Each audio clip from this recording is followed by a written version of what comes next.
सारे जहाँ से अच्छा হিন্দুস্তান হামারা।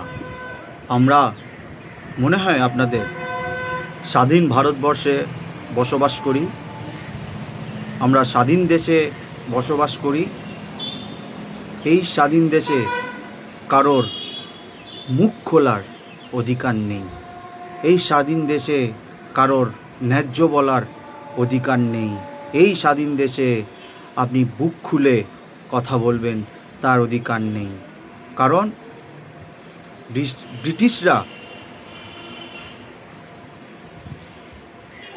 ব্রিটিশরা দেশ চালিয়ে গেছে।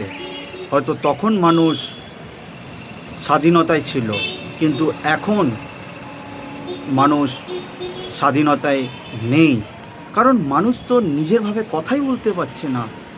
যেখানে মানুষ কথা বলতে যাবে সেখানে দেশদ্রোহী, ধর্মদ্রোহী, আরও নানান রকম কথোপকথন চলে আসবে।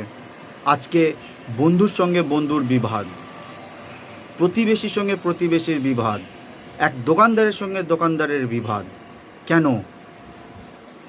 অনেক রাজনৈতিক দল যেগুলো মানুষের মধ্যে ভেদাভেদ লাগাবে, কিন্তু আমরা তো মানুষ, আমরা তো জানি কোনটা সত্যি কোনটা মিথ্যে, কোনটা ঠিক কোনটা বেঠিক।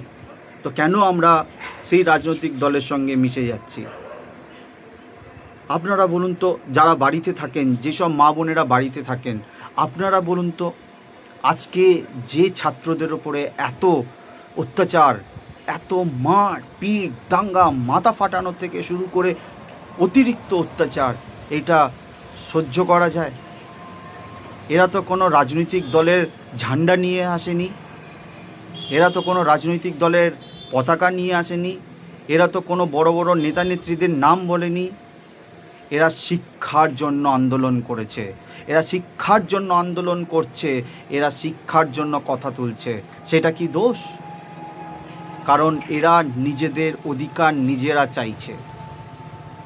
আমরা কিছু করতে পারি আর নাই পারি, আমরা যন্তর মন্তরে যেতে পারি আর নাই পারি, আমরা শিয়ালদার মতন জায়গায় তাদের সঙ্গে পার্টিসিপেট করতে পারি আর নাই পারি, কিন্তু ছাত্রদের সঙ্গে, যুবদের সঙ্গে, যারা ন্যায়ের দিকে, তাদের সঙ্গে আমরা আওয়াজ ওঠাতে পারি, আমরা তাদের সঙ্গে থাকতে পারি। নমস্কার, আমার চ্যানেলটাকে ফলো করবেন, যারা ইউটিউব থেকে দেখছেন তারা সাবস্ক্রাইব করবেন, আর ইনস্টা থেকে ফলো করবেন।